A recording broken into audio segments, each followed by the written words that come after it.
So before I start, first I'm going to share you this, I'm going to share this screen. So this is by International Classification of Headache Disorders. So this site is very, very important for all the references. Basically, the most of the lecture slides. And okay, one thing I forgot to mention. Today I am presenting the lecture prepared by Dr. Archana Nankar. Her presentation, her slide was excellent last time. So it's a respect to her. I am not going to change anything. So I'll be presenting her slide itself.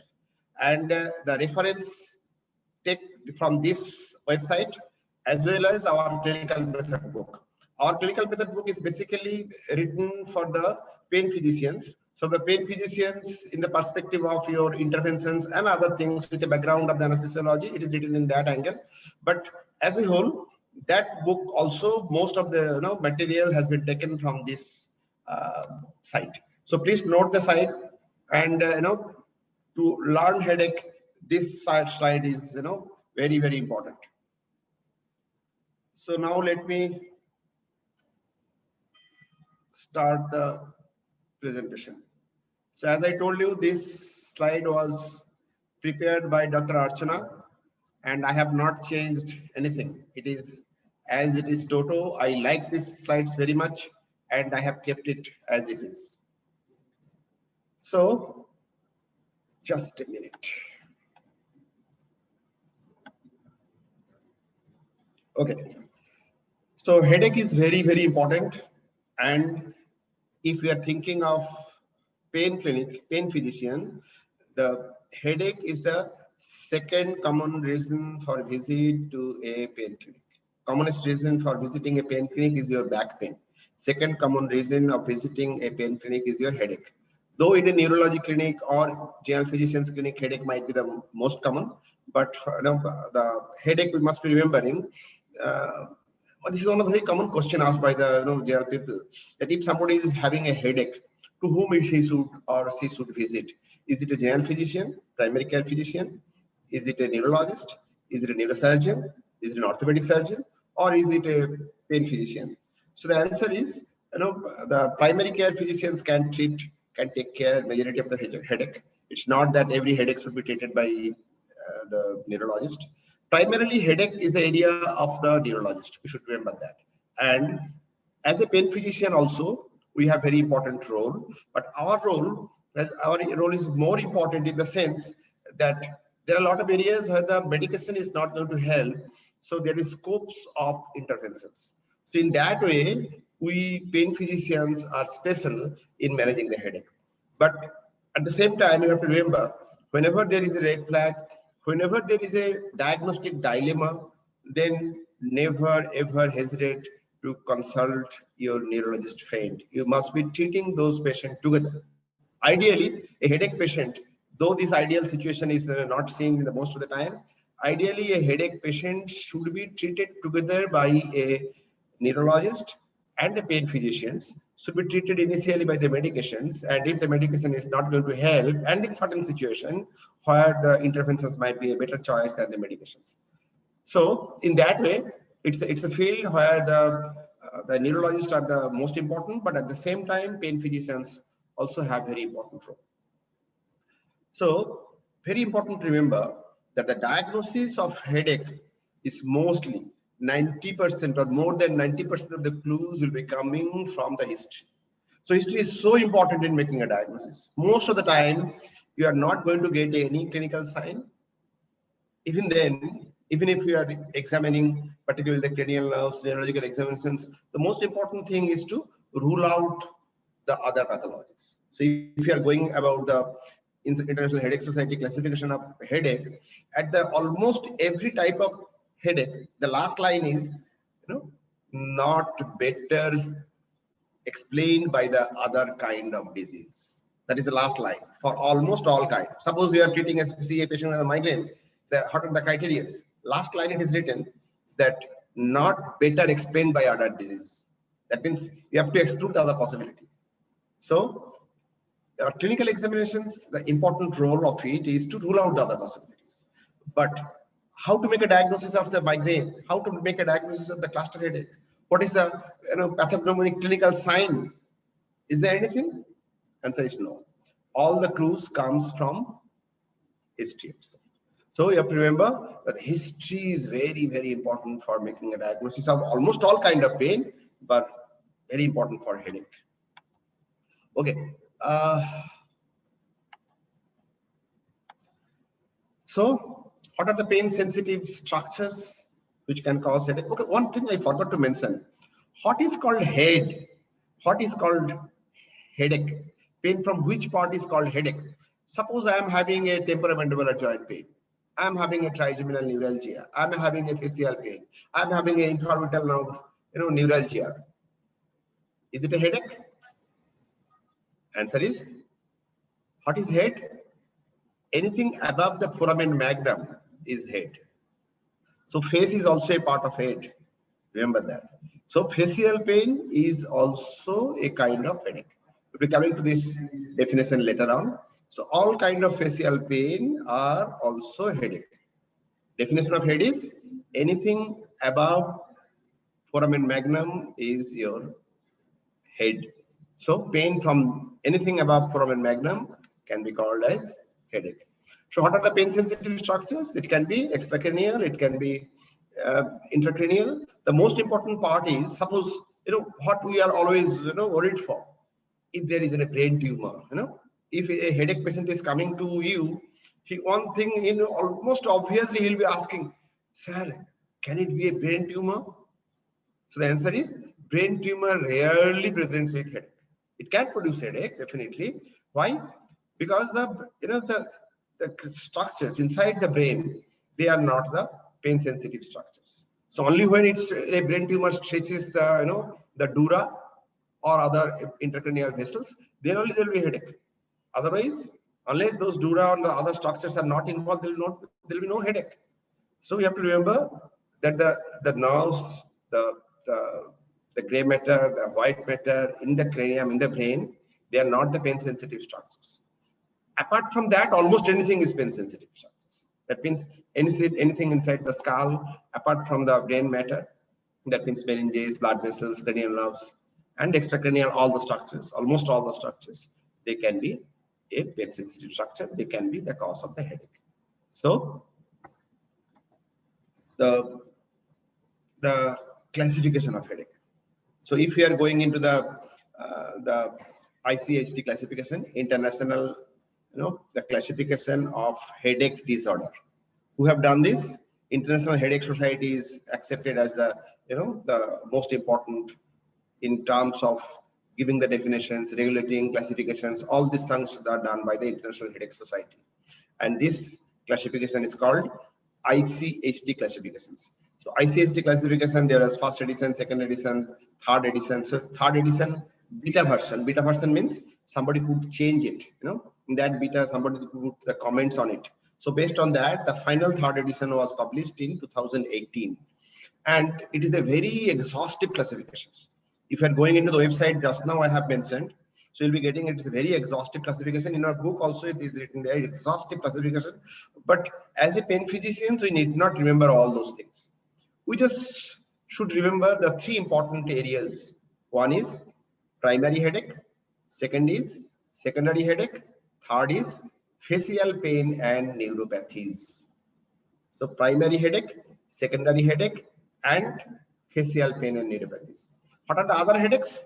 Again, the other headache is, by exclusion, you have, it is not fitting with anything that is, inside the other kind of headache. So forget about the other kind of headache. They are the rare kind of things. And if I warned you already that if it is not matching nicely with any classification, please don't hesitate to consult your neurologist friend. As I told you at the beginning, ideally headache should be treated jointly with a neurologist and a pain physician. So just to remember again, the three broad classification: primary headache, secondary headache, and facial pain and neuropathies. Now let us see one by one. What is the primary headache? What is the definition? Definition of the primary headache is we are unable to identify any structures, any reasons why the person is having the headache. So we might be having a lot of hypotheses behind it, but the definitive structures, definitive pathophysiology is remaining unknown. Idiopathic, that is called the primary headache. And another thing you have to remember that the primary headache are not serious. Primary headache are not serious. So serious pathophysiology are not there in primary headache. So what are the three important things to remember in the primary headache? So again, the list is very exhaustive, but three things you should be remembering. One is migraine, second one is tensor type headache, and third is the cluster headache. So these are the three important headache, the first three: migraine, tension headache, and cluster headache. Other kind of primary headache, as I told you, if you are going into the detailed classification of the International Headache Society, it's a very big, exhaustive. As a pain physicians, we need not remember all those things. We should be remembering the common things. So in the primary headache, we should be remembering three important things: migraine, the tension type headache, and the cluster headache. Out of these, which one is the most common? Most common is tension type headache. Then is your secondary headache.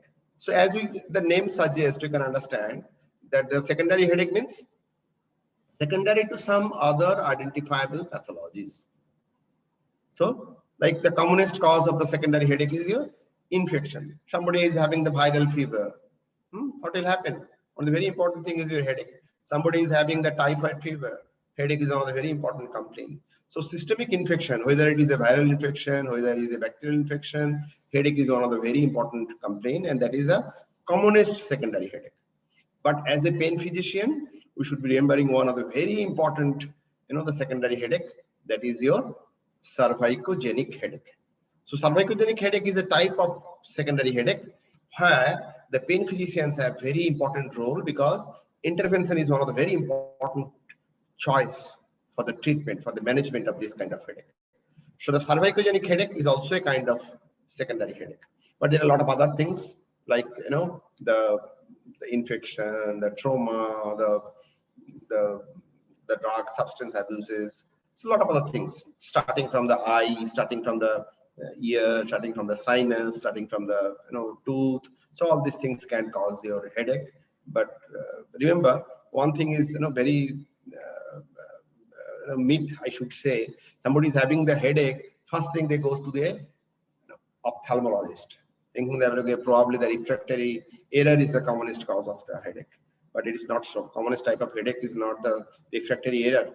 As I told, the commonest cause of the headache, if you are taking all the kinds of headache, is your tension type headache is the commonest cause of the headache. So these are the different types of the secondary headache. But as I told you to remember, one thing is infection is the commonest cause of the secondary headache. And as a pain physicians, we should be always trying to rule out the cervicogenic headache, because as a pain physicians, we have very important role to play in those kind of headache. We can cure those kind of headache, cervicogenic headache. Next is your third important category is the facial pain and neuropathy. As I already told you that the facial pain is also considered as headache. So trigeminal neuralgia, glossopharyngeal neuralgia, so occipital neuralgia. Remember these three. Other things are the rare. So remember these three important the neuropathies: trigeminal, glossopharyngeal, and occipital. In the occipital, so again there are last day it was discussed the greater occipital nerve, the lesser occipital nerve, and the least occipital nerve. So least occipital nerve is also called the third occipital nerve. So there are controversies, there are overlapping whether the third occipital nerve pain should be within the neuropathies, within the occipital neuralgia, or it should be called as a cervicogenic headache. The reason is the sensory supply area of the third occipital nerve or the least occipital nerve is very small. It is close to the midline and close to the nape of the neck, just at the junction of the cervical and the occipital area. So this also can cause the headache, but here the third occipital nerve is basically the superficial branch of the medial branch. So medial branch, which is supplying the C2, C3 facet joint, the superficial branch extends in the form of third occipital nerve or least occipital nerve. So if there is a facet joint arthropathy of the C2, C3, the most commonly they can present as third occipital neuralgia. So whether it should be called as a neuralgia or whether it should be called as a C2, C3 facet joint pain with a referred headache, there are controversial areas. So remember these things, that this is true for any kind of medical field, that nothing is absolute. There are a lot of overlapping areas, and that makes the medical science a much more complex. We don't have a very simple rule. 2 plus 2 is not always is equal to 4. There are a lot of other compound factors which makes the things much more complex. So we have to remember this. So this is one of the very important area, that whether the third occipital nerve pain should be called as an occipital neuralgia, or it should be called as a the cervicogenic headache coming from the C2, C3 facet. So these are the controversial area. Whatever it might be, we have to remember that the C2, C3 facet and third occipital neuralgia is also a common cause of the secondary headache. So whether it should be called as a primary in the form of the neuropathies might be having debate, but remember only these 3 things, that in the neuropathies we have to remember the trigeminal, the glossopharyngeal, and your occipital. One thing I should be mentioning here, that the facial nerve, facial nerve, we know that it is a purely motor nerve. So can it cause pain? So these are the important controversial areas, certain nerves which are fully motor.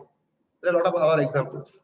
Earlier concept was the neuropathies or neuralgias of those nerves cannot produce pain. But very recent studies are telling that even the motor nerve, when it is entrapped, when there is there is a damage of this peripheral nerve, there is a possibility of pain. So these are the new the areas, emerging areas, where the motor nerve compression can also produce the pain in that territory, in that area. So in that way, so this is one of the very important, again, controversial areas, whether the facial nerve pathologies can produce your pain. Still queries are there, but some people started believing that the motor nerve, again I'll be telling controversial areas. So some people started believing that even entrapment of the motor nerves can produce pain in the territory of that particular nerve, particularly from the muscles supplied by that nerve. Okay, so these are the neuropathies and the facial pain. So what was the 3 important broad categories? One was primary headache. So what to remember in the primary headache? 3 things to remember in the primary headache. What are those?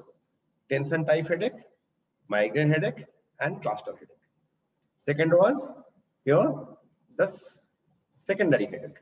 Secondary headache, secondary to some other cause. So what to remember here? First is infection. Second is your cervicogenic headache to remember. Three things to remember in each areas. And remember one of the very important areas, secondary headache, is other red flags. So there are many other red flags also, remember, which are all coming into the secondary headache. Like somebody is having the subarachnoid hemorrhage. Somebody is having the temporal arteritis. Somebody is having the the expanding brain tumor. So all these are coming into the secondary headache. So some of the secondary headaches are benign in nature, but some of the secondary headaches are really worrying, and early diagnosis is very important for the recovery. So this is your second group, secondary headache.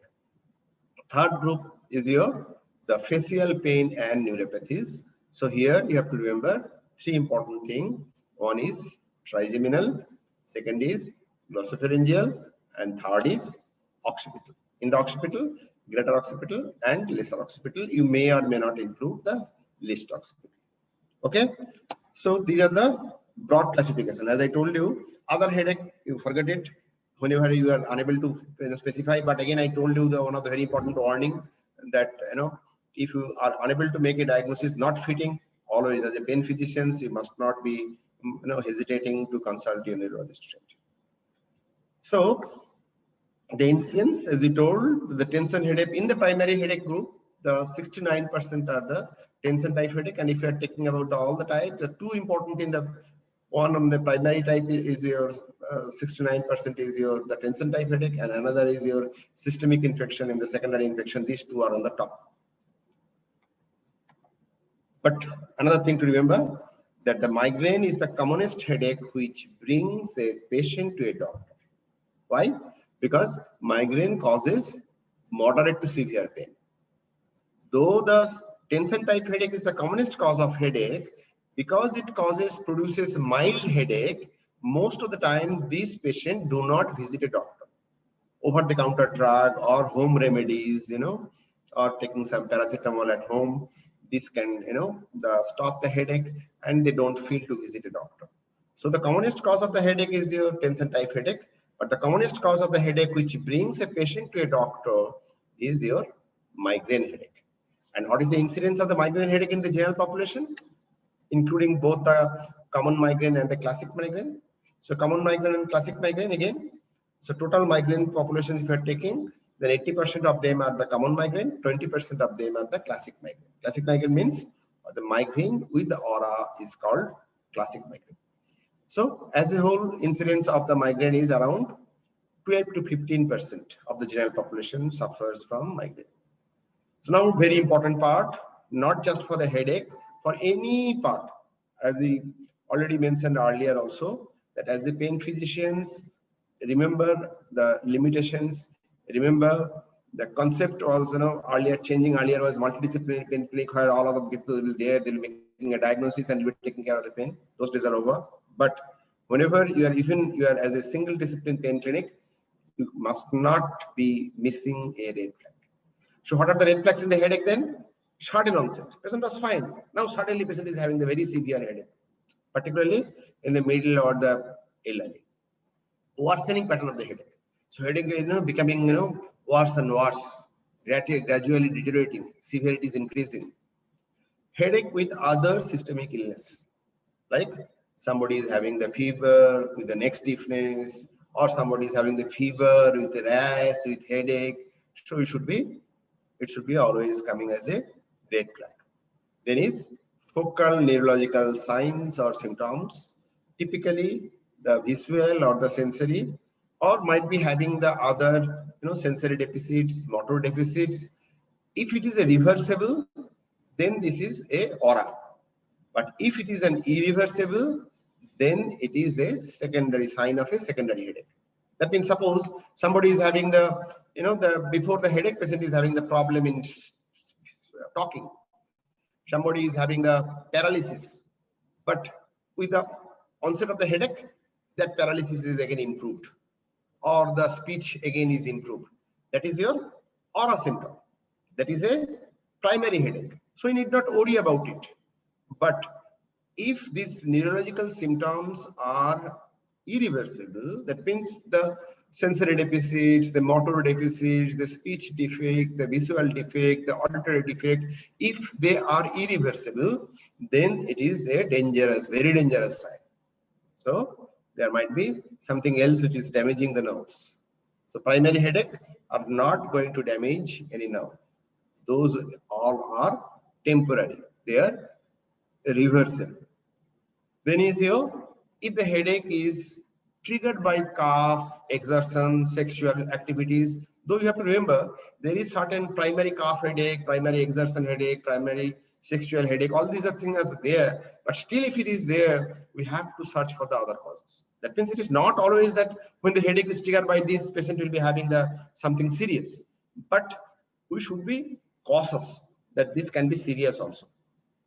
Headache during the pregnancy or the postpartum period, the new onset of the headache in a patient of the cancer or HIV, any new onset headache after the age of 50s, if the patient is associated with the other metabolic diseases, if the patient is having the acute hypertension and any toxic material ingestions. So remember all these lists if needed. I will be telling you one very important aspect with what I started at the beginning, that the headache is a really very complex area. And as a pain physician, we might not be able to remember all those things. So what you can do is you can get a printout, particularly those who are new starting the pain clinic at the beginning, they should be always remembering these things. A lot of things to remember, a lot of charts are there. So you can also have a printout of the charts, which will be helping you, enabling you to quickly go through that to see whether you are missing any of the features of the red flag. So remember this list. If these are there, then though papilledema cannot be examined by us, normally papilledema is by your endoscopy, so can be examined by your neurologist friend or your ophthalmologist friend. But papilledema is also a very important warning sign. So red flags are dangerous. Yellow flags are less dangerous, but that if it is there, then also you must be consulting our neurologist friend. So what are the yellow flag? So yellow flags signs and symptoms are little less dangerous than the red flag signs and symptoms. So if the patient is causing the headache, which is basically disturbance of the sleep. But one of the very important thing is like cluster headache. Cluster headache is a primary headache. So, but still, cluster headache can cause, awaken the patient from sleep. But as a whole, again, as I told you, certain signs are, though even found in the primary headache, even then, presence of those kind of signs and symptoms, we should be a little bit cautious in evaluating those kind of patients. One side locked headache, always on the one side, one area. Then again, the possibility of a particular pathologist in that area is there. And the postural headache, the changes with the posture. So these are yellow flag, not as dangerous as the red flag, but we should be also cautious in evaluating these patients as well. So MRI brain is also necessary for all those things. So now, as you told, the history is the most important part in the making the diagnosis, as we already told, and we probably can remember that what was there in the history. In the history, just for the quick recapitulation. So whenever you are examining a patient of headache, neck pain, back pain, neck pain, whatever it is. So first is we have to remember the causes. So just now we have discussed about the causes. Next is red flags amongst those causes, means which diagnoses are dangerous amongst all the list. So you have to rule out those things. Then comes is your chief complaint. So chief complaint here when we are examining is always your headache. But along with the headache, if there is any other chief complaints, suppose somebody is having the headache and somebody is telling, I'm having the nausea, I'm vomiting, I'm having the the weakness of my hand or leg. So those also should be, one or two other complaints should also be noted in the amongst the chief complaint list with the durations. Next comes is your history of present illness. So in the history of present illness, what was there? One was your intensity or the quantity of the pain. Next is your, so here also you have to remember on the headache, you have to also mention the headache, what is the intensity of the headache. Next is your quality of the pain or the characters. So here we'll be having a lot of different characters of the headache. So quantity, the quality, then a lot of other things, age of onset, duration, all these things are listed here. So we'll be coming one by one about all those history of the present illness. After the history of present illness, what was there? The medical history, family history, the personal history, occupational history, all these things will be coming in the history. And after the general history, we should be asking some specific questions. In the specific, suppose we are seeing a patient of the headache, we are suspecting the patient of having the migraine. So the migraine have the certain diagnostic criteria. Apart from this history, at the end, we should be, after taking the history part, we should be going for the specific history and we should be going through all those diagnostic criteria. So we should be having the chart also. If you can remember, it's fine. But I always mention it, you can put a chart, means chart of your migraine headache, classic migraine, common migraine, your subarachnoid headache, the cluster headache. So all those diagnostic criteria chart you keep with you, and you just go through those. What else specific question you should ask which have been missed? So after going through the general history, you should be asking those particular types. Say, for example, there are certain list of questionnaires for the migraine headache, certain list of questionnaire for the cluster headache, certain list of questionnaires for the cervicogenic headache. So those kind of questionnaires should be asked in the specific history. So again, let me repeat: list of the causes producing headache. Next is your red flags in headache. Next is your chief complaint and few other complaints. Next is your quantity of the pain or the severity of the pain. There is a character or quality of the pain, and then other things which we are going to enumerate now. Then is your medical history, the personal history, the family history, the occupational history. After completing all those things, you have to go for the specific history. And another very important thing that is not specific for the today, we discussed it in detail about on our first class, was the psychological history also. And we have to remember that many of the chronic headache patients have depressions. Whether depression is primary or secondary, that is a different issue.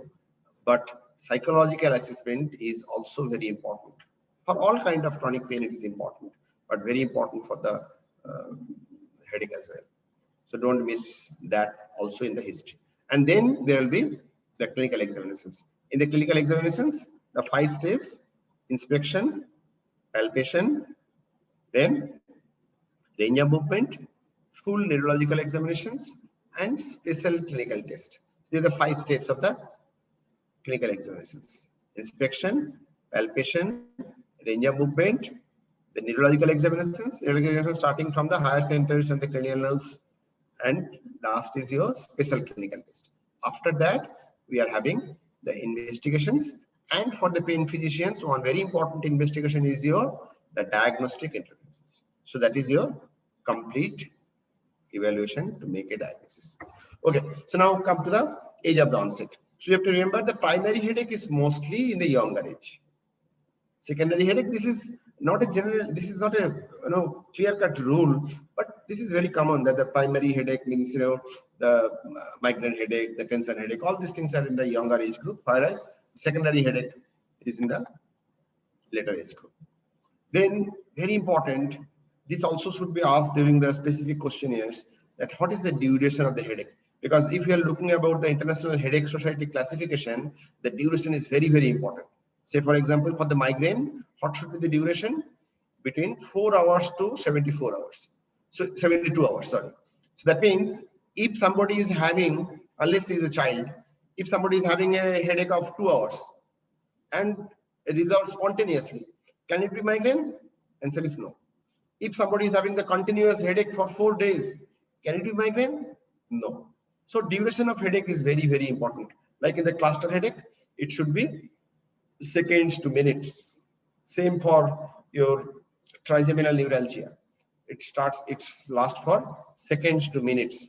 Whereas tension headache is from 30 minutes to 7 days. So it's a wider range in the duration. Then is your cervicogenic headache. Several days, even it can be continuous for longer period of time without any resolution of the headache. So headache might be fluctuating, but continuous headache might be there in the cervicogenic headache. So duration is very important, and according to match with the International Headache Society classification, we have to know that what is the duration of the headache without medication. That is also very important. If somebody is saying, okay, I have a headache, I have taken paracetamol, and after 1 hour my headache has gone. So should we think that okay, it is not migraine? Answer is, because we have used the medications, so this duration criteria is altered. So without medication, duration of the migraine should be 4 hours to 72 hours. Okay. After the duration, pain intensity, it can become at the fast, or it can be later also. So the quality or the intensity of the headache, as already mentioned, that for the migraine the intensity is moderate to severe, whereas for the tension type of headache it is mild to moderate. So that is the reason why they do not visit a doctor. But cluster headache is very, very severe. If you're talking about the most severe headache, then the two things will be coming in your mind. One is your cluster headache, and second one is your trigeminal neuralgia. Both these two type produces very severe pain. So next is your the subacute headache can be moderate, sometimes severe. The subarachnoid hemorrhage is a severe headache and which is very sudden onset. Then is your location. Where is your headache? So you can see the typical locations. Tension headache is like a band. Migraine one side, but may not be one side. Certain type of migraine, if when we'll be coming to the classification, then you'll see that even the bilateral headaches can be migraine. But the cluster headache is always strictly unilateral. So cluster headache, somebody is having the bilateral pain, bilateral headache, it can't be your cluster headache. By rule, it is unilateral. But migraine headache, commoner is your unilateral, but it can be bilateral as well. You cannot rule out the cluster migraine headache if the patient is having the bilateral headache, but cluster headache, you can rule out cluster headache if there is bilateral pain. Tension headache can be unilateral, but most commonly it is bilateral. So already mentioned this. Then the location of the headache. Where from exactly it is starting. So in the location of the headache, we should be remembering that for the primary kind of headache, the location might be changing. Like say for example, the tension headache. Sometimes the patient is telling band, like sometimes telling on the vortex, sometimes telling in the occipital area. Same for the the migraine. But secondary headache, it is more commonly specific locations. As you already mentioned, that if it is always strictly in the same location, then the secondary headache possibility is much more. Like say for example, if somebody is having the cervicogenic headache, normally do not change the side.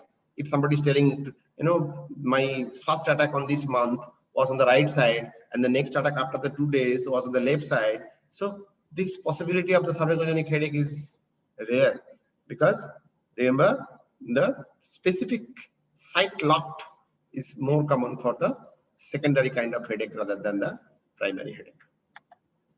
Then is the character. So typically migraine headache is your throbbing or pulsating. That is one of the very important diagnostic criteria as well. Whereas the tension type of headache is like a band-like. Whereas the cluster headache and trigeminal neuralgia is like a paroxysm electric shock-like. And one very important term used by the cluster headache is to be telling something, like a hot rod, metal rod is piercing from my eyes, drilling from my eyes and going towards the occiput. So this will be the typical term, used for the cluster headache. So the term which is described to use the character of the headache will be helpful to make a diagnosis. And these kind of terms are also important in the International Headache Society criteria for classification of the headache. So remember the different terms that is used to describe this headache. Then is your frequency. How frequent is the migraine? Again, it is important when we'll be talking about the classification. That time we will be describing in further detail. But just remember that how frequent. Typically, cluster headache name came why? Why cluster? Means there will be frequent attacks, and then there will be certain pain-free period of sometimes weeks, months, and then again there will be some frequent attack. So that is the reason why it comes in cluster, and that's why the term cluster headache came. But the migraine, the tension type headache, all the having the different kinds of frequency, we'll be discussing it later on. So we'll be discussing about the detailed diagnostic criteria of each kind of headache. Then is your aggravating factor. The migraine aggravating factor is very important. The literature mentions that the migraine headache might be related with the female sexual hormones, and that is the reason why it is more common in the female, and it is more common during the menstrual periods, the ovulation, and there are certain kind of migraine which is only during the menstrual period only. Other part of the menstrual cycle, the headache is not there. But there are certain other kinds of things, like somebody is taking the hormonal supplements, particularly the oral contraceptive pills, also can aggravate these kind of things. But there are a few other things, particularly the empty stomach. Empty stomach is a very important clue for the migraine headache. If a patient will be telling that the skipping meal, one meal I couldn't take, and then my headache started. Or somebody is telling that because of the, the rituals, I was having the fasting and I started the headache. So empty stomach is one of the very important trigger factors for the aggravating factors for the migraine. Few other things are there, like some typical types of the food, sometimes chocolate, sometimes pickles, the red wines. This kind of food can be aggravating the migraine headache. A few other things like some smell, some flickering light, somebody's for the whole day, or the mobile screen can cause the migraine. Another important for the migraine is the altitude. Means when they are going into the hill station, where the air pressure is less, the migraine might be aggravated. Even migraine attack can be seen when they are flying, because in the flying there might be the drop of the air pressure, and that can cause also the aggravating the migraine. So there are the different kinds of aggravating factor in the migraine. We must be in our leading questions, the specific question we must be asking this kind of the factor which is aggravating the headache. The cluster headache also, certain things like alcohol, like the vasodilators that can cause the cluster headache. Tension headache, most common aggravating factor is stress. Any kind of stress can cause the aggravate the cluster headache. For the cervicogenic headache is very important that the neck movement, because cervicogenic headache by definition is a neck pathology producing headache. So neck movement and the prolonged sitting in certain particular awkward positions, all these things can cause the headache. Then is the relieving factor. What kind of things is relieving the factor? Particularly the migraine headache, what they do? They go to a room where there is no sound, all the doors and windows are locked, no light. So sound and light, if they are not there, the migraine headache might be relieved. Particularly another very important thing for the migraine headache is sleeping. If they are able to sleep, then the migraine headache normally relieved. So not always, but most of the times it can happen like that. And tension headache, the rest, the meditation, anything which is relieving the stress can be relieving. And for the cluster headache, one very important thing that this also very frequently comes in multiple choice question, that the 100% oxygen inhalations with a flow of above 7 liter can relieve the cluster headache. So these are the certain relieving factors which might be helpful in making the diagnosis. So progression of the headache, again, how it is going, whether it is aggravating. One of the very important things we have to remember, a headache which is gradually worsening can be your secondary headache, can be your the dangerous kind of things might be there, dangerous pathologies might be there. So next very important part in the specific history part, we are talking about the something in the specific history. This question, as I told you, is very important for making the classification of the International Headache Society. So like in the migraine, even if the patient has given you the clue or not, you must be always asking, what are the associated features? So for the migraine classification, very important 4 associated features. What are those? Nausea, vomiting, photophobia, phonophobia. So whether any of these things are there or not, or whether the routine daily activities are increasing or aggravating the headache. So they are the associated feature. For the cluster headache, very important thing is your autonomic symptoms. As you already told, that the cluster headache always presents with the unilateral headache with unilateral autonomic symptoms. Autonomic symptoms means the conjunctival congestions, the nasal congestions, the running of the nose, the unilateral edema. So these are the things which can be seen in the cluster headache autonomic symptoms, which is very important to make a diagnosis. The tension headache, the tenderness, the muscles, if they'll be telling, okay, this area, if you're pressing. So in the tension headache, the myofascial muscle component might be very important in, as you already told, the primary headache, we really don't know what the cause is, but the myofascial component might be one of the very important contributing factor in the tension headache. Subarachnoid headache, again, one of the very important is whether it is aggravated by the neck movement. And in the trigeminal neuralgia, so it's very common is the brushing, brushing of the teeth, the talking, the chewing, the eating. So all these factors might be aggravating the headache, and we have to take this specific history, which will be helping us to make a diagnosis. Next important thing is your aura symptoms. As we already told, the migraine are divided into two types. One is your classic migraine. Classic migraine is around 80% of the total migraineurs are suffering from the classic migraine. So classic migraine means the migraine with aura symptoms. And next is your other type of migraine is migraine without aura, that is called common migraine, and that is around 80% of the total migraines. So what are the aura symptoms?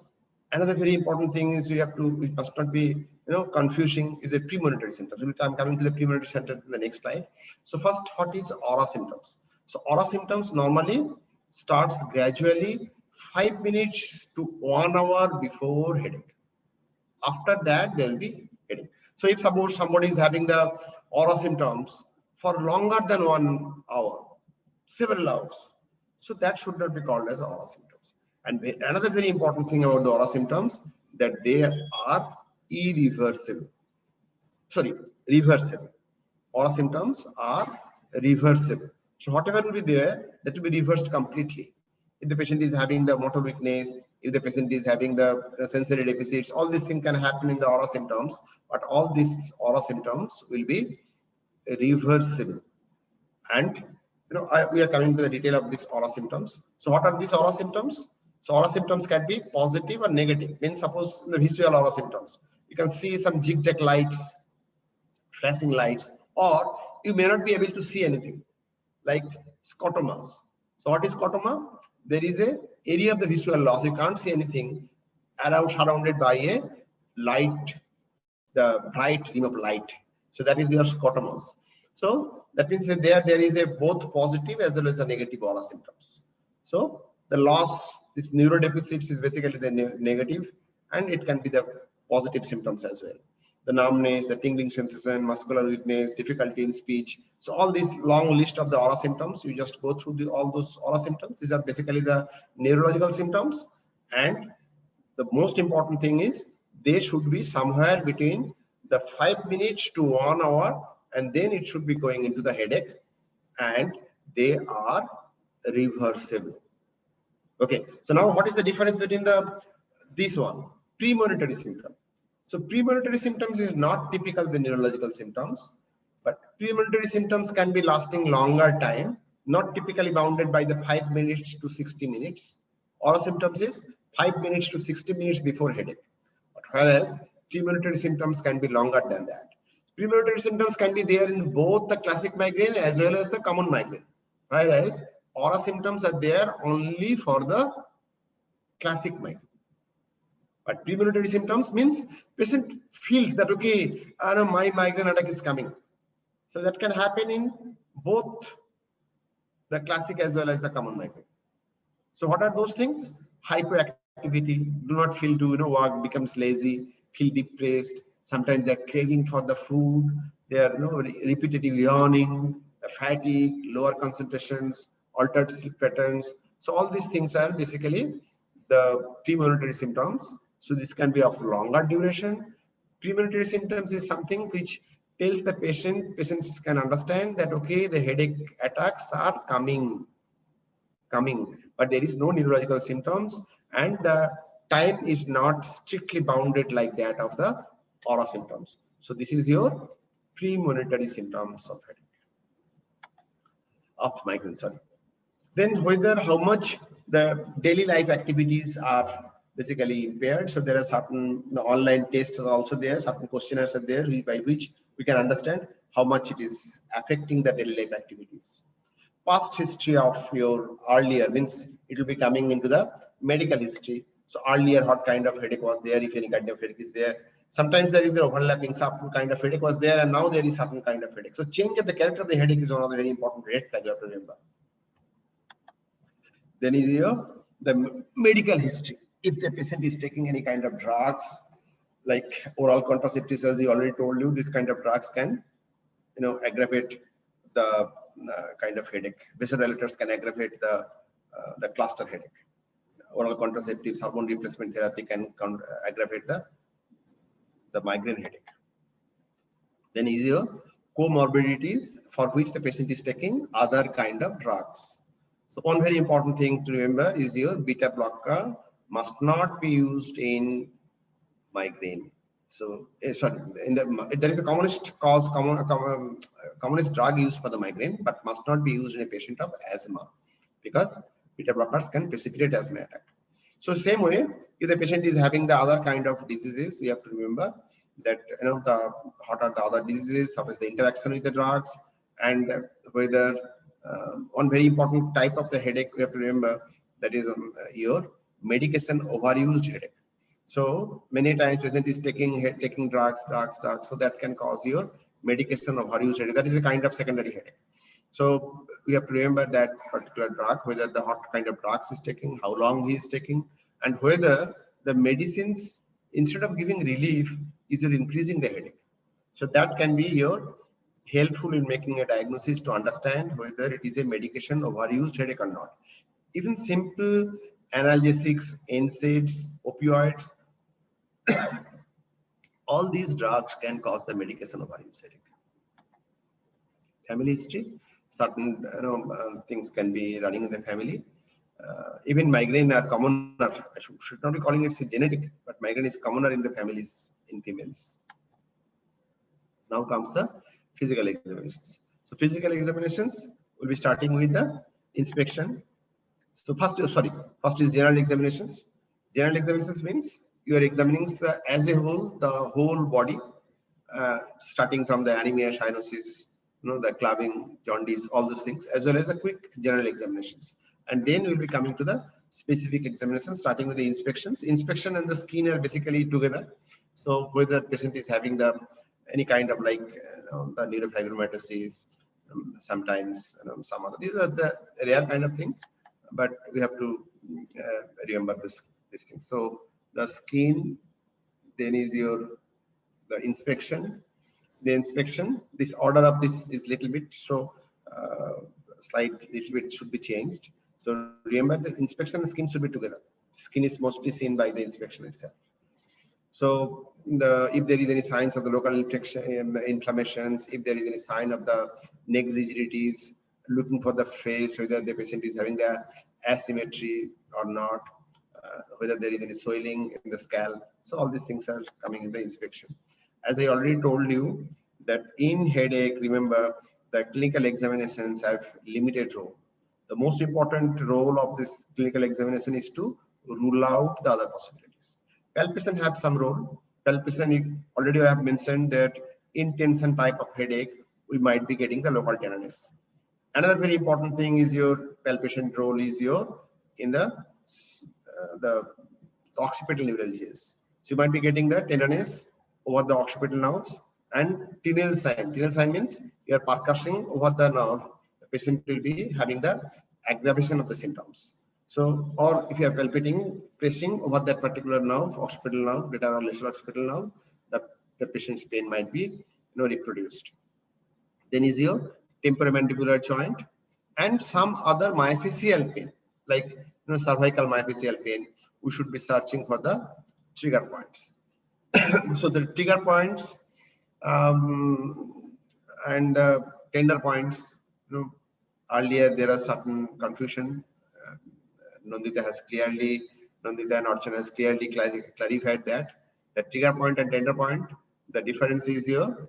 The trigger point will be having the radiation of the pain distally, and tender point will not be having a radiation of the pain. Second important differentiating point is trigger point is in the bulk or the belly of the muscle. Tender point is at the origin or the insertion of the muscles or ligaments. So, or the joint capsules. So that will be pain on palpation without any referred areas. So they are the two very important of the trigger point and the tender point. Another term sometimes we use for during the myofascial pain, the active trigger point and the latent trigger point.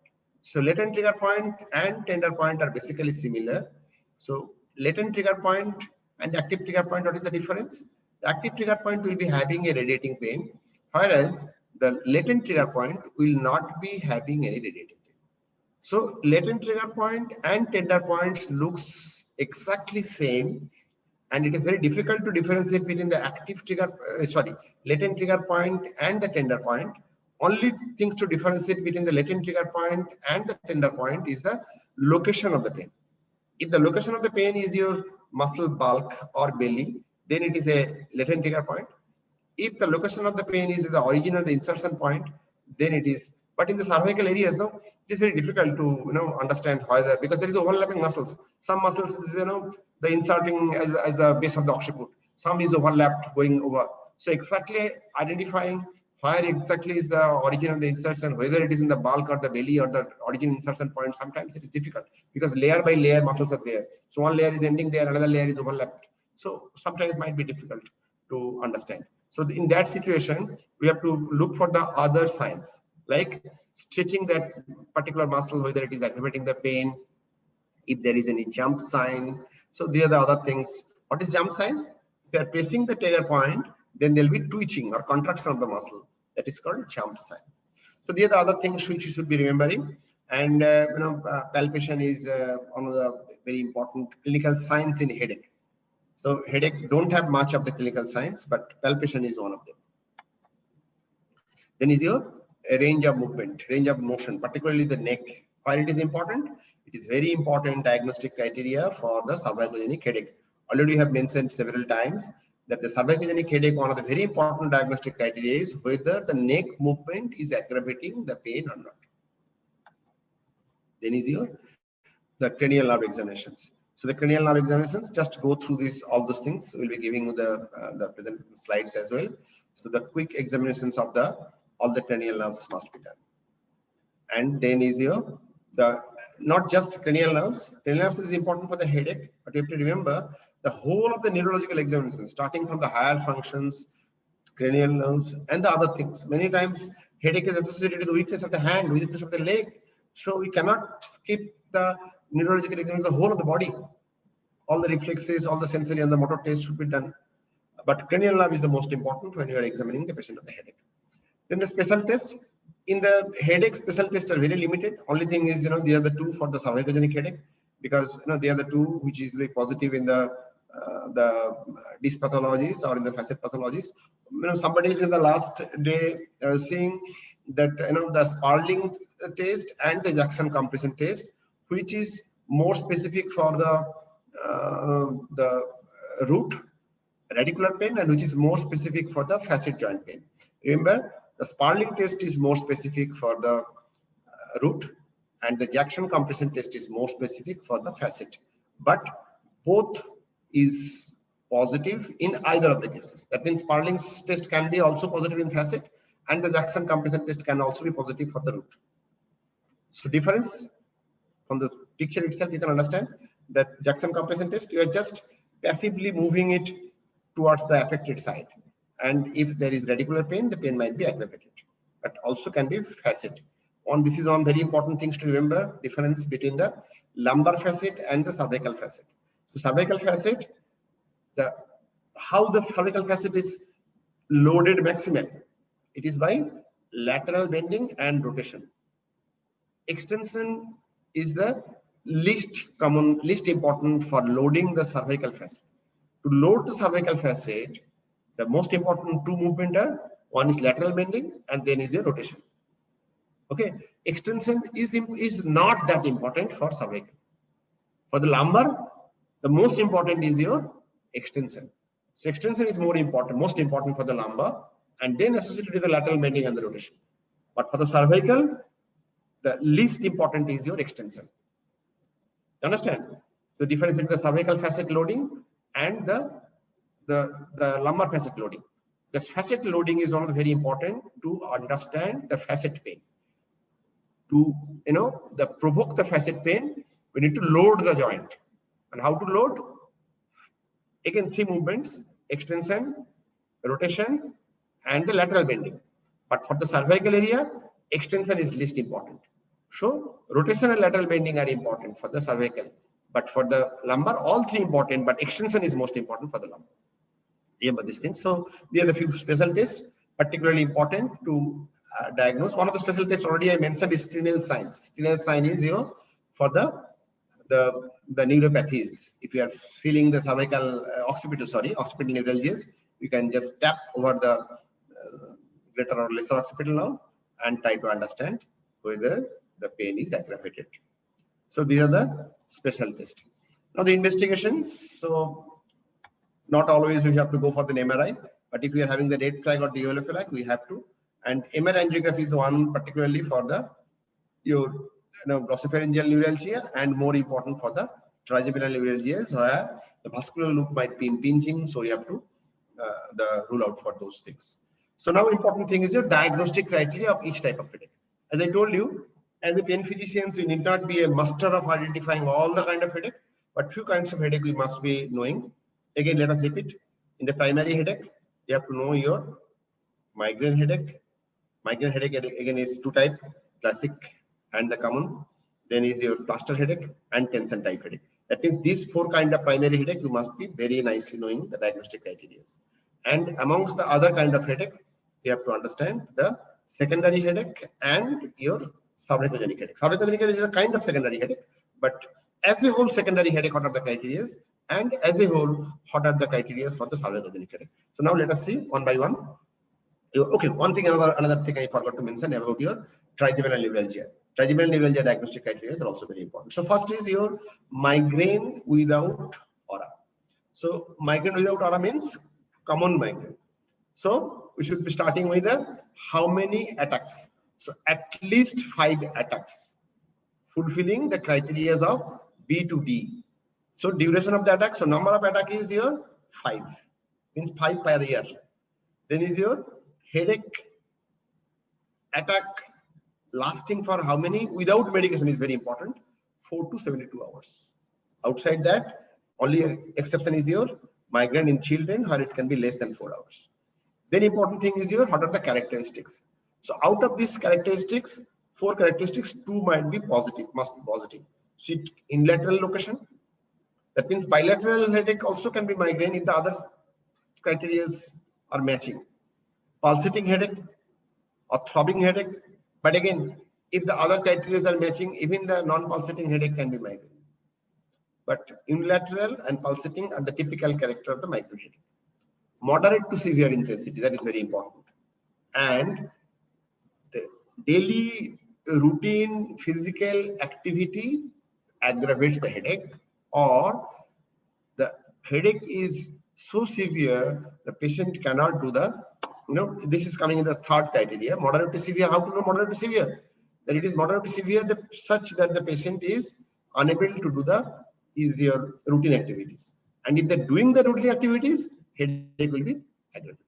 So out of these 4 character, at least 2 must be there to make a diagnosis of the migraine headache.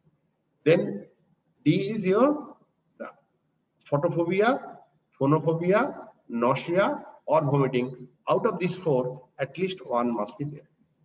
Photophobia, phonophobia, nausea or vomiting. Out of these 4, at least 1 must be there. And as I told you already, that not better explained by other diagnosis. That means you have to rule out the other possibilities by your thorough clinical examinations, history as well as the clinical examinations. Then only you can make a diagnosis of migraine. Then is your migraine with aura. As you already mentioned, that here the difference is this is your classic migraine, difference is your aura. So here all the criteria are limited to the aura.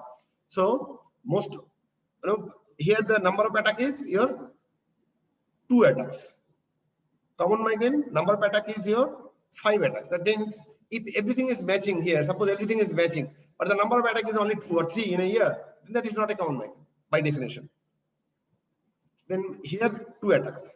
And the most important thing is your fully reversible aura symptoms. So aura symptoms are fully reversible. And how long? The aura symptoms should be from 5 minutes to 60 minutes. and it's gradually converted into the headache. Or that means one aura symptoms which is fully spreading, which is fully evolving into headache, or there is two aura symptoms which is coming in one succession. That means one aura is there. Say for example, somebody is having the visual symptoms. It is lasting only for a few minutes, and then it is followed by the another the aura symptoms which is lasting for some other areas. Total duration of all these things is here basically from your 5 minutes to 60 minutes. So either one or even more than one, but adding all together should be somewhere between 5 minutes to 60 minutes, followed by the patient will be having the headache. At least one aura symptom is unilateral. At least one. If the patient is having the multiple aura symptoms, then at least one should be unilateral. That means aura symptoms can be bilateral, but if there is only aura symptoms or two aura symptoms which are all bilateral, then it is not called the migraine with aura. And the aura is accompanied by or followed by, already mentioned, within 60 minutes. So if there is aura symptoms and then there are 2-3 hours passed, after that headache is starting, so that is not an aura. So aura should be within 60 minutes. Even there may be gap. That means suppose somebody is having the aura 5 minutes, 10 minutes, after that there is no aura, and then after 30 minutes patient is having the headache, then also it is called aura. That means it is commonly aura is followed by your headache, but there can be a gap.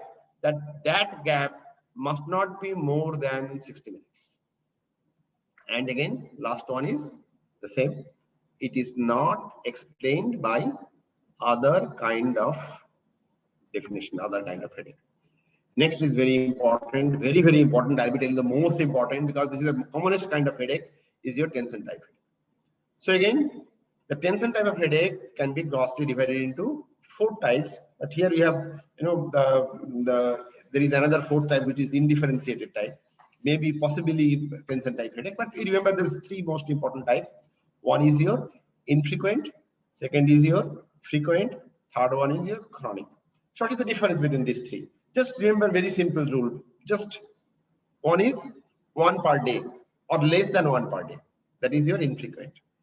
Either 1 or less than 1 and less than 12 per month. Or sorry, less than 12 per year. Less than 12 per year. So this is your that means per month less than one type of headache. And per month 1 means in a year how many times? 12 times maximum. So it should be less than 12 times. That means not in every month there might be headache. So if it is matching with that, that is your infrequent tension type headache. So just simple way to remember, 1 per month is your infrequent. Then comes is your more than 1 per month, but less than half of the month. That means somewhere between 1 per month to 14 per month. This is your frequent episodic. And third one is your more than 15 per month is your chronic. So let me repeat again. 1 per month is your infrequent. Somewhere between 1 to 14, less than 15, half of the month is your frequent episodic tension headache. And 15 or more in each month is your chronic. So each type of headache, infrequent, frequent, chronic, have the different criteria, but most of them are common. Just remember these things. As I already mentioned, if you're having any doubts, any clarifications, please go to the website, what I already mentioned at the beginning of my lecture, International Headache Society's website. Okay, so now what are the criteria? First is what is the duration? Number of attack, like in the migraine, what was there? Common migraine, 5. Then for the classic migraine, 2. Here, it depends on the type. 1 per month is your infrequent, less than half of the month, between 1 to that, 1 to 14, the 2 to 14 is your the infrequent and is your chronic. So now coming to the duration, is your 30 minutes, but it can last continuously for 7 days. Next important thing is your, it's almost opposite that of the migraine headache. So what are these two characters? One is your bilateral location, which was opposite to that of the migraine headache, where it was unilateral. Next is your pressing or tightening or non-pulsatile. So it was pulsatile for the migraine headache, and here it is opposite, pressing, tightening, band-like, non-pulsatile quality. What was there in the migraine? Moderate to severe, and as much severe that the normal daily activities increases the headache. But here it is mild to moderate. And fourth one, even if you are doing your normal routine daily activities, your headache is not going to increase. So these four criteria. So basically all these criteria for the tension headache is to rule out from your migraine. Tension headache and migraine are, many times it is difficult to distinguish. So the diagnostic criteria are mostly to differentiate between these two. So they are the opposite characters are opposite to that of the migraine headache. So it is bilateral in location, non-pulsatile, mild headache, and daily activities are not going to increase the headache. Then is your last one was your no nausea, vomiting, and there might be either photophobia or phonophobia, but not the both. So now the frequent and the chronic migraine, these are the little bit differences there. So what is the difference? That no nausea, no vomiting for the infrequent and the frequent tension type headache. But if it is a chronic headache, then mild nausea might be there. But nausea must not be moderate to severe, and there will be no vomiting. So this is the difference between the frequent and the chronic, apart from the number of attacks. So apart from the number of attacks, in the chronic tension type headache, there might be presence of mild nausea, but not the severe nausea, not the head vomiting. And there might be either photophobia or phonophobia, but not the both. So this is the tension type headache. And again, last one is the same, that other kind of headaches must be ruled out, which is better explained by the other criteria. Next important is your cluster headache. So how many attacks here? It is like that of the migraine. That means at least 5 attacks in a year. And the duration, so remember all those durations. What was the duration for the migraine? 4 hours to 72 hours. What was the duration of the tension type headache? It was 30 minutes to 7 days. And what is the duration of cluster headache? So this duration is very important for making the diagnosis, for the diagnostic criteria. So the cluster headache duration is 15 minutes to 180 minutes. That means 3 hours. 15 minutes to 3 hours is the duration for the cluster headache. Then the diagnostic criteria is headache should be accompanied by the autonomic symptoms. At least one of the autonomic symptoms. So what are those autonomic symptoms? Conjunctival congestion or lacrimation, and it is unilateral, to remember. The nasal congestions or rhinorrhea, eyelid edema, the facial sweating or flushing, sensation of the fullness of the ear, and the miosis and or ptosis. So at least, the one of these autonomic symptoms must be there, that is making the cluster headache is unique. So then is a sense of restlessness or agitation, because it is one of the most severe kind of headache. So patient, many times they struck their head on the wall, so much severe headache. And attacks have a frequency from 1 every other day to 8 per day, or more than half of the time when this disorder is active. As I told, this is an active period which comes in the cluster, and then there is an area where there is no headache, and then again it might be coming. So all these things, and again last one is also very important, that is the other is not able. So one thing I will be telling you, this is not mentioned here, but you have to remember that the cluster headache might be awakening somebody from sleep. And this headache is also called the alarm clock headache. Means typically patient will be telling every night at 2 a.m. or 3 a.m. midnight, during the attack, during the active period, my sleep is disturbed and very severe headache is starting, and I can't sleep. And gradually over the time, headache is going away. So this is the typical. That's why it's also called the alarm clock headache. So last one criteria is again not explained by the other kind of headache. Next is cervicogenic headache. As I already mentioned you that the cervicogenic headache is very, very important for the pain physicians. So because here there is a complete resolutions, complete cure of the headache is possible by the pain physicians.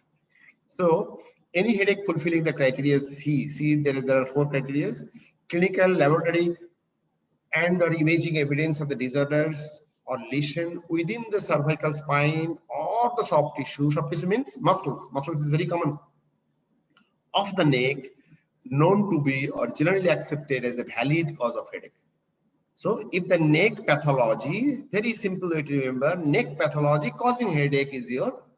So what are the neck pathologies which can cause the headache? It can be disc pathology, internal disc disruption, though it's very less common, that still it can cause the headache if it is an upper cervical disc. Then more common is your facet joint, as I already told you. C2 C3 facet is one of the very common cause of the cervicogenic headache.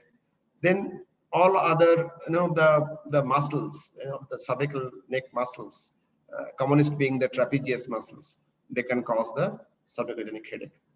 So any the cervical pathologies, whether it is a spine, whether it is a muscle, whether it's soft tissues, producing headache is your the cervicogenic headache. And during the neck pain evaluation, so one of the very important things to remember that neck pain can be presented in 3 different ways.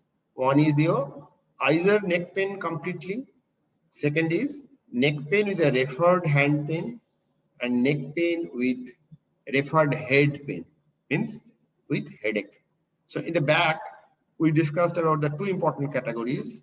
One was predominantly back pain, and second category was back pain with leg pain.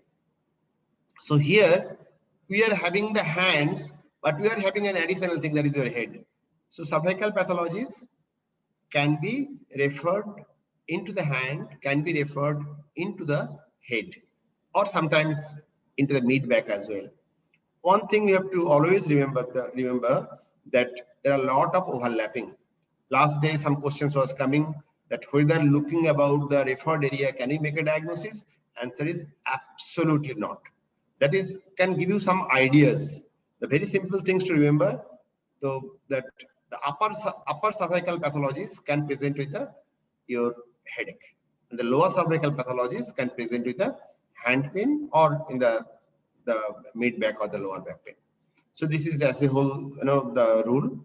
Another important mysteries, the confusions last day's classes was the difference between the dermatome and the root distribution and the nerve distributions. Again, you have to remember the things that the nerve is coming as the peripheral nerves is the terminal branches. Before that, so we are having the root, then the trunk, then the cord, so divisions, all those things, and then the terminal branches can be from all those levels. So the terminal branches can be having the fibers from the different roots. So each particular nerves might be having one peripheral nerve, might be having the root values of the 2, 3, 4, 5, 6 roots. So their distribution of the pain and the radicular distribution of the pain is different. So the zebra pattern, you can remember that is for the root distribution. That means if the pathology in the root, then that it will be of the dermatomal values. But if the pathology involving the peripheral divisions, peripheral branches, then the distribution of the pain will be along that particularly peripheral nerve divisions. Though again there is overlapping, and by this distribution we are unable to confirm the diagnosis. So a lot of clinical things is always you have to remember it is a mystery. And I always tell these things that a clinician is like a detective. So we have to analyze all the different clues what we are getting, and there might be overlapping of the clues, which is making the things are more mysterious, and we must be enjoying that mystery. So there is no simple mathematical rule that okay, this distribution of the pain, so this pain, this diagnosis, never. But that can give you some idea, and by matching the other clues, you have to finally make the diagnosis.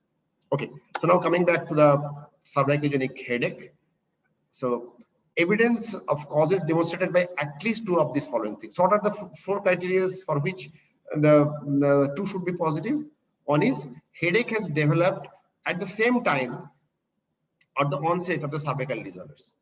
That means somebody is having the the other cervical pathologies. Suppose somebody is having the whiplash accident. The whiplash accident, no? The car accident, where the patient is having the acute flexion extensions of the cervical spine. So somebody is having the whiplash injury, and after that, patient has started the headache.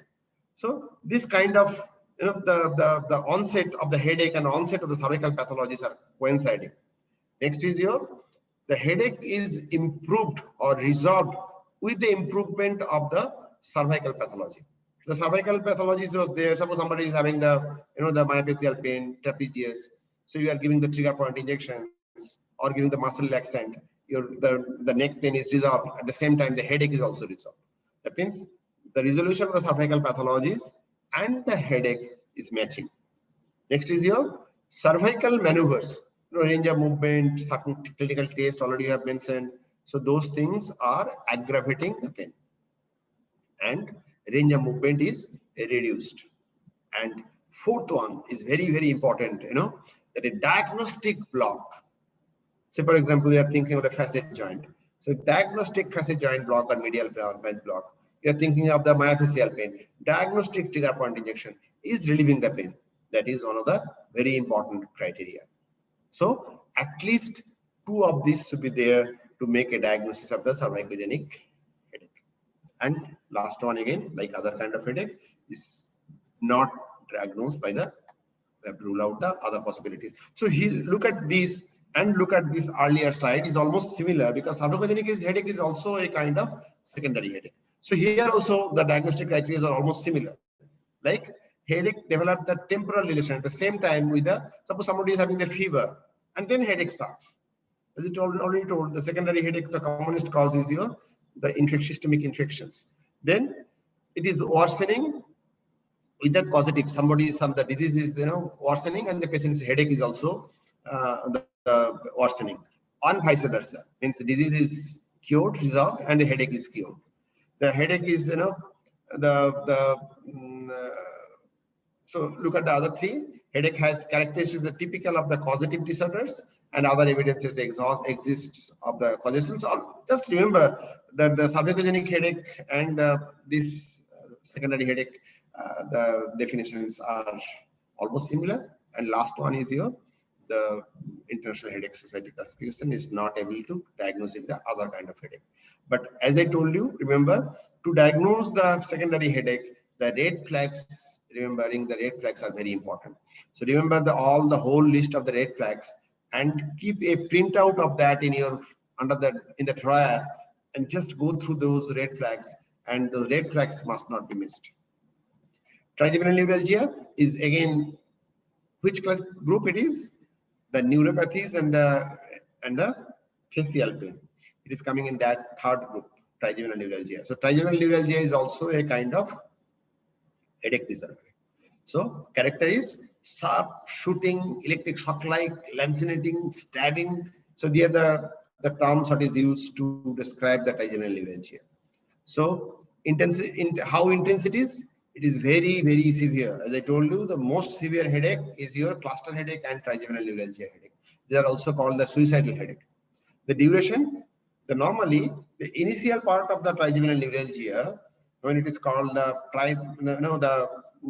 type 1 trigeminal neuralgia, the duration is few seconds to few minutes. But over the period of time, as the patient is suffering for the longer duration, there might not be any complete resolution of the headache. So some baseline pain might be there. The periodicity, again, it can be initially, it might be once in a month, but gradually might be several times in a day. Location, very important, is it should not be outside the distribution of the trigeminal nerve. It must be within the distribution of the trigeminal nerve. If it is outside the distribution of the trigeminal nerve, then it is not trigeminal neuralgia. Trigger factors like brushing, like light touch, chewing, so the other, talking, even washing. So these are all the trigger factors.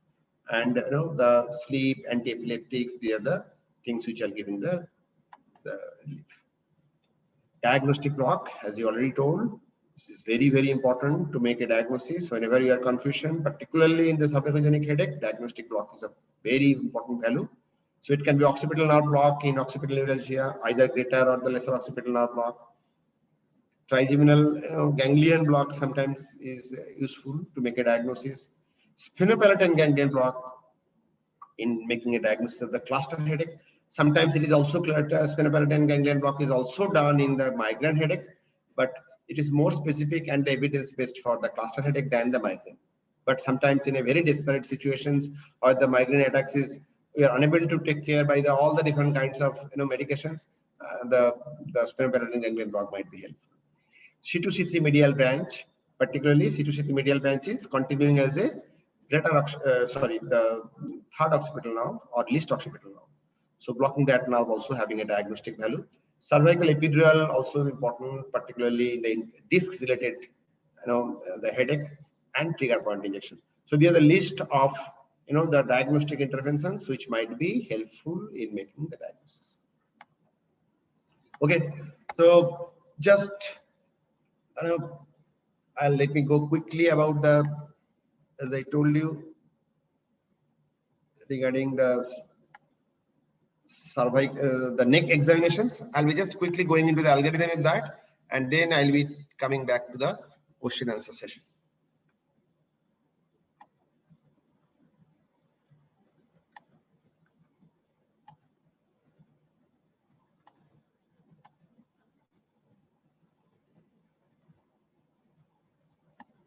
Okay, so this algorithm already has been shown. Just for the recapitulations, the neck pain, which I already mentioned, that can be only neck, can be neck pain with the hand pain, can be with the neck pain and the headache. So when it is only neck pain, so very important thing is whether it is midline or whether it is paramedian. Midline common causes are your interspinous ligament and the internal disc disruption. So what to remember in the internal disc disruption in cervical area and the lumbar area? Cervical area, the disc, that gets fibrosed earlier in 30s, and the very important, the things about the internal disc disruption is not possible unless the disc is still fluid. Nuclear material is fluid, which can be leaked. Then only internal disc disruption is possible, and that is the reason why internal disc disruption is less common in the cervical area than the lumbar area. So how to diagnose the cervical internal disc disruption? Diffuse pain. Rarely you can get the tenderness, but tenderness is mostly not there, and it is not having the pinpoint pain. It will not be able to draw the pain map, and the flexion, which increases the interdiscal pressure, can aggravate the pain. Whereas another midline pain is your the interspinous ligament sprain or interspinous ligament enthesitis. There you'll be getting the pinpoint pain, and flexion is again aggravating the pain, but you'll be getting the local tenderness. And sometimes bilateral facet joint at the same level can also causes the central pain, midline pain. In that situations, you'll be getting the local tenderness of the facet joint, and facet loading test means extension and the rotation will be aggravating the pain. Example is the two clinical tests already have been set. So these are for the midline pain. Paramedian pain, two common regions of the paramedian pain, the commonest being the myofascial pain, trapezius muscles, the most common one, but the other muscles can also be involved. So that is the most common one. How to differentiate? You'll be getting the local tenderness, or you'll be getting the positive trigger point pain with the radiation distally, as well as stretching that muscle. Like for the trapezius, what you have to do? Suppose this size trapezius, so you have to extend to the other side, stretching to the other side trapezius, so patient pain will be aggravated. Whereas if it is facet pain on this side, if you're doing this movement, then if it is a facet pain will be relieved because you are unloading the joint by opposite side lateral flexion. So these are the two important paramedian pain. So 4 important areas. One is your internal disc disruption. Second is your the interspinous ligament. Third one is your the facet joint. Fourth one is your the myofascial pain. Then comes your neck pain with hand pain. So neck pain with the hand pain. So very important is here whether the whole of the hand is involved. The example is here the CRPS, complex regional pain syndrome. Sometimes this is also called the shoulder hand syndrome. So it is a diffuse sympathetically mediated pain. There'll be, if the patient is asking why is the pain, patient will be telling whole of the hand, no typical, dermatome, no typical areas, and the other symptoms of the other criteria of the CRPS, complex regional pain syndrome, should be matching. If it is patchy means not whole of the hand, some areas, then very important is whether it is dermatomal or non-dermatomal. Dermatomal means whether it is along the root value or not. So if it is along the root value, so the few of the things are important. One is your radiculopathy or the radicular pain because of the prolapse disc. It can be your post-herpetic neuralgia, though in the cervical area post-herpetic neuralgia is less common, but still it is possible. And sometimes it is because of the diabetic neuropathy which is producing the radiculopathy. Diabetic neuropathy can present with the monoradicular pain. That is possible. So all these areas pain will be along the dermatome. But again, you have to remember one of the important fallacies of this rule is sometimes the whole of the dermatome is not involved. Only the part of the dermatome is involved. In that situation, it is very difficult to say whether it is a dermatomal distribution or not. So again, I am telling the same line that there is no simple rule 2 + 2 = 4 for in the clinical medicines. So we have to remember there is always overlapping of the things. So as a whole, if you are getting the whole dermatome, then it is easier. But if you are not getting, that is making your situations much more complex. And whether it is non-dermatomal. If it is a non-dermatomal, it can be referred pain, like facet pain referred distally, or it is a myofascial pain referred distally. So that will not be following any dermatome, that will not be following a nerve distribution also. But nerve distribution, say for example, medial nerve entrapment. What will happen? 3.5 finger, radial nerve entrapment. What will happen? 1.5. So looking at these, many times we have seen the patient is telling, okay, I'm having the hand pain, the wrist pain, in the going, typically in the fingers, there is numbness, there is tingling sensations. And if you're asking the question, which fingers are involved? Is it this 3.5? If the ring finger is half is involved, half is not involved, then your diagnosis is almost obvious. There is no other possibility other than the medial nerve entrapment. And plus you have to have the other signs which will be making your diagnosis clear. So that means that diagnosing the nerve distribution. So what are the, in these 3.5 finger, what are the root values? The root value, if it is C6, then it is only the, the thumb. The C7, mostly the middle, sometimes the index or ring fingers. That means the root distributions and the nerve distributions are different. One nerve had the multiple root. So nerve distribution territories and the dermatomal territories, you have to remember. You just go to the books or go to the websites, search for the dermatomes and recapitulate that. And next is your the next one is your the neck pain with your headache, that is called cervicogenic headache. So already I have mentioned this few things. One is your occipital neuralgia, one is your facet joint, one is your myofascial pain. Another thing you have to remember that sometimes the migraine headache comes, not just headache, also comes with the neck pain. So that is one of the very important things, that migraine headache not entirely limited to the neck, to the head. It can be in the neck muscles, and that is the reason why when you give the injection of the Botox in the migraine, you always include the trapezius muscles also. So neck muscles are also, neck pain is also a part of the migraine, particularly those kind of migraine where the occipital areas are more involved. Then there is a possibility of the neck. So very important things to differentiate in the migraine with the cervicogenic headache in these situations is migraine is not always side locked. Sometimes it will be on the right side, sometimes on the left side, but cervicogenic headache is always on the one side. So one's right, one left, one's front, one back. That is the criteria for the migraine, but not for the cervicogenic headache. So that is one of the things we have to the remember for that. So with this little bit of recapitulation of the neck pain and the little bit of